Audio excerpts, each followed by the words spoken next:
Hello friends, welcome to my channel fun and learn with Chandana. ఈరోజు mutton curry ఎలా చేసుకోవాలో చూద్దాము. వెరీ సింపుల్ అండి ఇది. పసుపు, ఉప్పు, కారం, మటన్ కడుక్కొని దాంట్లో వేసుకొని మ్యారినేట్ చేసుకోవాలండి. మనము మ్యారినేట్ చేసుకోవడం వల్ల ముక్కకి బాగా పసుపు, ఉప్పు, కారం అన్నీ అంటుకుంటాయి. ఫ్లేవర్ బాగా వస్తుంది ముక్క. చూడండి, ఇలా ఒక హాఫ్ అన్ అవర్ మ్యారినేట్ చేసుకుంటే బాగా ఇలా ఉప్పు, కారం అన్నీ బాగా వెళ్తాయండి. కొంచెం అల్లం వెల్లుల్లి వేసుకోవాలి. అల్లం వెల్లుల్లి వేసుకొని బాగా కలిపేసుకొని కొద్దిసేపు అలా పెట్టుకోవాలి. చాలా సింపుల్గా చూపిస్తున్నాను. కుక్కర్ యూజ్ చేసి ఎలా చేయాలో చూద్దాం. మనము కుక్కర్లో అయితే తొందరగా అయిపోతుంది. ఇంకా మ్యారినేట్ అయిపోయిందండి. ఇప్పుడు కుక్కర్ పెట్టేసుకుందాము.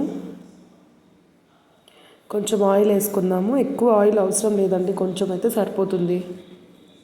ఎందుకంటే మటన్లో కొంచెం ఫ్యాట్ అది ఉంటుంది కదా, సో కొద్దిగా సరిపోతుంది. ఆనియన్స్ వేసుకుందాము. ఆనియన్స్ బాగా ఎర్రగా అయ్యే వరకు వేయించుకుందాం. బ్రౌన్ కలర్ రావాలి. అల్లం వెల్లుల్లి వేసుకుందాము.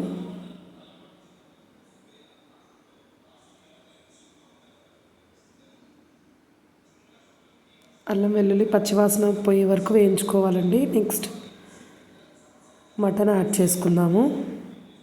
వాటర్ వేయకూడదండి. ఫస్ట్ మటన్ వేస్తాం కదా, ఆ మటన్ బాగా మసాలాలో బాగా వేగితే నీరు వస్తుంది, ఆటోమేటిక్గా నీరు బయటకు వస్తుంది. ముక్క బాగా ఉడుకుతుంది, బాగుంటుందండి. కొంచెం మూత పెట్టుకొని మగ్గ పెట్టుకోవాలి. ఈ విధంగా కొద్దిగా లిడ్ అలా క్లోజ్ చేస్తే చూడండి, వాటర్ అంతా బయటకు వచ్చింది కదా.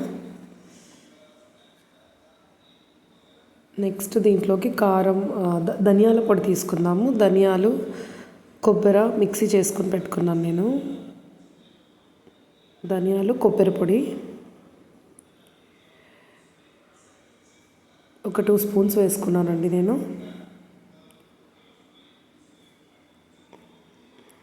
గరం మసాలా,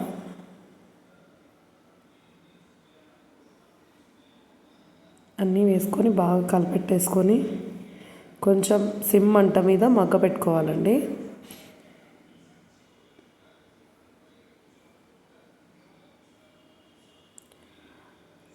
ఇప్పుడు నెక్స్ట్ చూడండి, కొంచెం ఆయిల్ పైకి వస్తుంది కదా, ఇప్పుడు వాటర్ వేసుకోవాలి.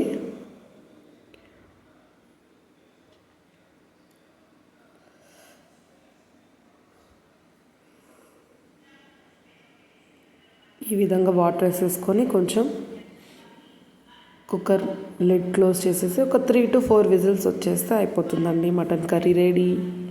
బ్యాచిలర్స్ అయినా ఈజీగా చేసుకోవచ్చండి. చాలా సింపుల్ ప్రాసెస్. కొంచెం కొత్తిమీర వేసుకొని గార్నిష్ చేసుకుందాము. ఎంతో టేస్టీ మటన్ కర్రీ రెడీ అండి. రాగి సంగటి మటన్ కర్రీ చాలా ఫేమస్ మన రాయలసీమలో. అందరూ తప్పకుండా ఈ సండే ట్రై చేయండి. Thanks for watching. Subscribe my channel. Thank you.